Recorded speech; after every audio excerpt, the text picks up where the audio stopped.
Welcome to my vlog. Ngayon, topic natin ay init sa labas eh. Yan. Pero guys, kanina kumakain gusto ko ng ng halo-halo, pero hindi ako nakablog kanina. Guys, kasi yan ko ay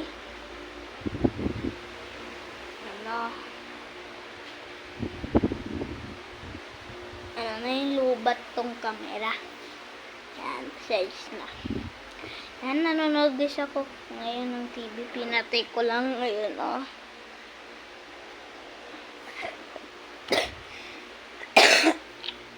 Yan. Nanonood guys ako. Pinapanood ko guys yung pinsan kong vlogger 10. Shout out sa'yo. Ate Rem, palagi ako mag-shout out sa'yo. Na-subscribe na din kita, ha? Yan. Yan. Yan guys. Yan. Ay, no. Panoodin nyo guys yun. Yan, niya. Yung niya guys.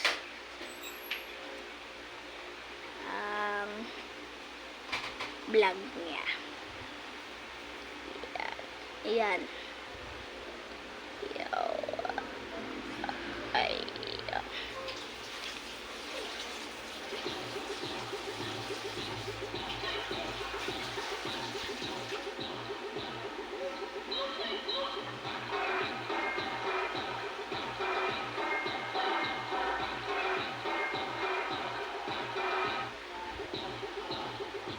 Guys. Happy birthday! Thank you. Happy birthday! Thank you, Mama. Happy birthday! Thank you, Mama.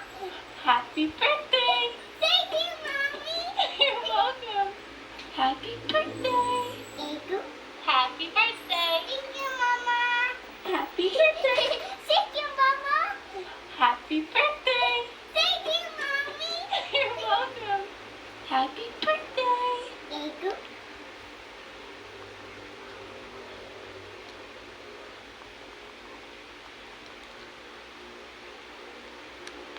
Yan guys. Happy birthday! Yan. Patayin ko na. Yan guys. Yung guys natin ngayon.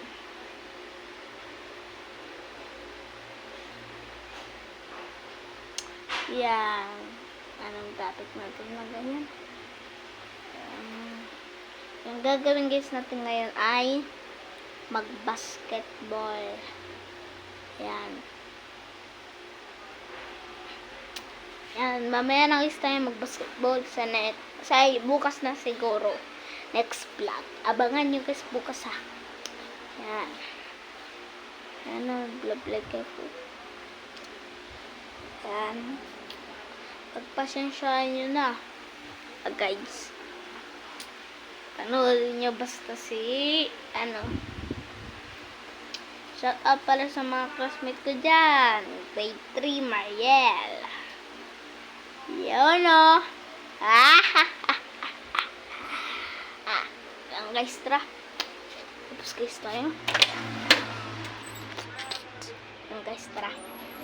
Yan to si ading ko. Bangad na naman ang kuti. Ang bangad na naman. Yan guys. Don't you want to want.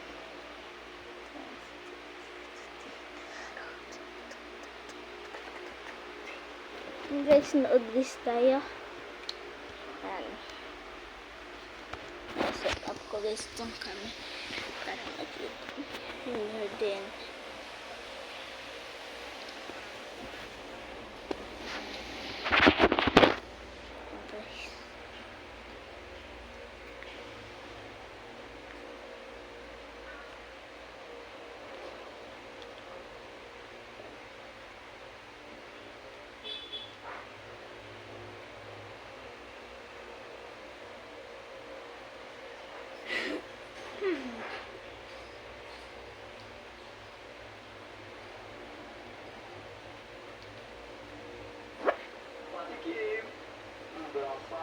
sabon, kaya.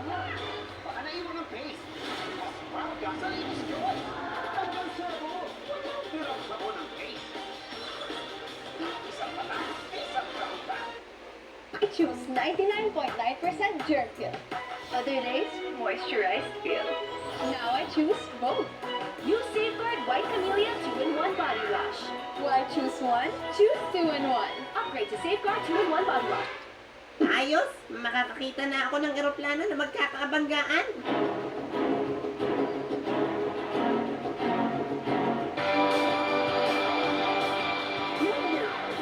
Ang pagiging bata ang pinakamasayang yugto ng ating buhay, sabi nga nila. Kasi wala ka pang iniisip na problema, wala ka pang bayarin na kuryente, wala pang tax na naghihintay sa'yo, at walang responsibilidad. Puro laro lang. Pero ako, maraming beses akong na-stress nung bata ako. Iniisip ko kasi noon yung mga bagay-bagay. Kagaya noon, ano kaya kapag nagkabanggaan ng dalawang eroplano? Ano kayang mangyayari? So noon tuwing nakakarinig ako ng tunog ng eroplano, lumalabas kagad ako para i-check. So minsan nakakakita ako ng iba't ibang eroplano. May makintab, may kulay black na sobrang laki na medyo mababa ang lipad at malakas ang tunog. Yung iba merong usok at meron namang iba na wala. Isang araw noon, dumating na ang panahong pinakahihintay ko. May dalawang eroplano na magkakross ng direksyon. Yung isa papunta dito at yung isa naman papunta dito. So iniisip ko noon, ayos, makakakita na ako ng eroplano na magkakaabanggaan. Pag nagkabanggaan talaga to, sobrang saya ko na.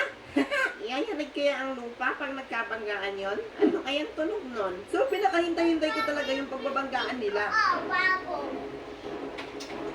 Malakas.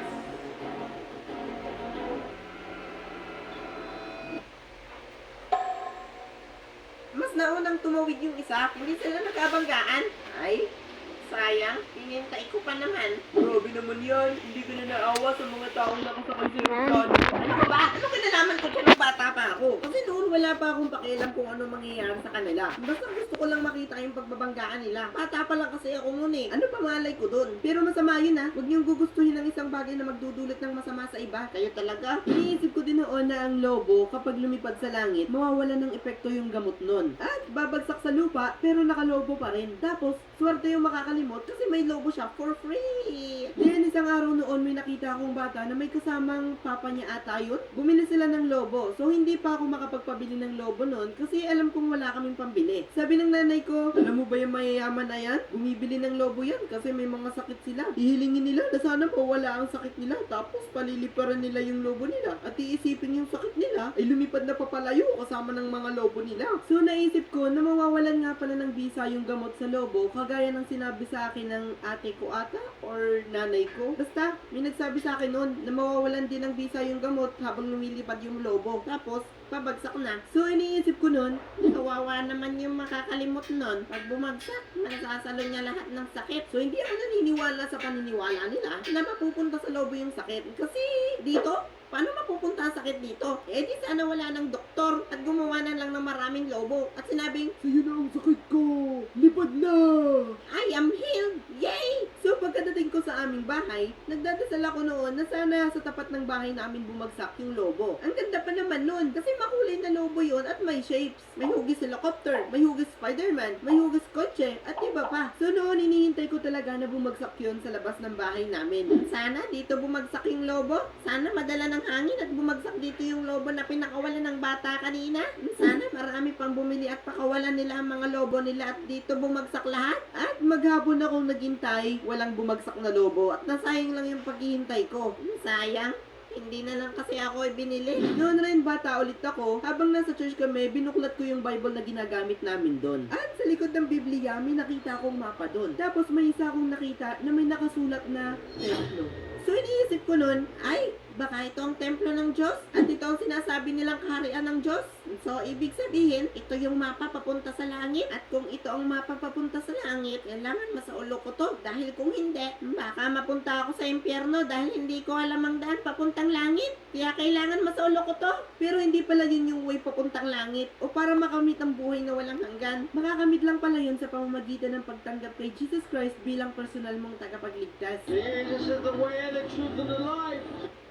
Akala ko kailangan yung mapa papuntang langit. Iniisip ko rin noon na baka bumaligtad ang gravity. Paano ko nalaman agad ang tungkol sa gravity? Noon kasi nagalit ang tatay ko. Hindi ko alam kung bakit. Then sabi niya sa akin, dadalhin kita sa lugar na walang gravity, nakaintindi ka. Then sabi ko noon, ano yung gravity? Then sabi ng tatay ko, sa lugar na walang gravity, palutang-lutang ka lang doon tapos wala kang hangin. Hindi ka bumabagsak. So iniisip ko noon ang gravity pala natin ay pababa. Paano kapag may kumukontrol pala ng gravity? Tapos, pinabaligtad niya ang gravity. Sa halip na pababa, naging pataas. Eh di bagbagsak ang tao papunta sa langit. Lagi akong papasok sa loob ng bahay dahil baka bumaligtad ang gravity. Kapag nasa labas ako at bumaligtad ang gravity, mahuhulag ako papunta sa taas tapos mapupunta sa himpapawid. Mainit doon kasi walang puno. Tsaka paano ako iinom? Walang tubig doon. Iniisip ko pa noon na kapag nasa loob ako ng bahay, hindi ako mahuhulog pataas kasi sasabit pa ako sa bubong.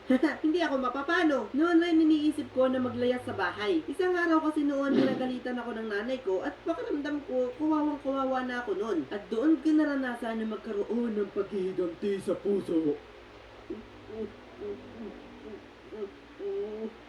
Akala nyo, lalayas ako sa bahay na to. Pag ako nagka-jeep, pagbalik ko, hindi ko kayo papasakihin. Akala nyo. Pumasok ka na din eh. At magmerienda. May piniritong saging na saba dito. Tsaka magkape ka na. Ano ba gusto mo? Milo? Ibibili kita. Ayun. Papasakihin ko na kayo sa jeep ko kapag nagka-jeep ako. Ang sabi ng pamilya ng ngipin ko, mahilig kasi ako uminom ng mainit tsaka malamig. Yan. Masarapan kaya? Sa pagmananaad? Yan. Ganun guys ako mananaad. Yan, dito na guys nagtatapos ang video. Masyadong mahaba na eh. Masyadong mahaba na. 12 minutes na nakakalipas. Bye-bye.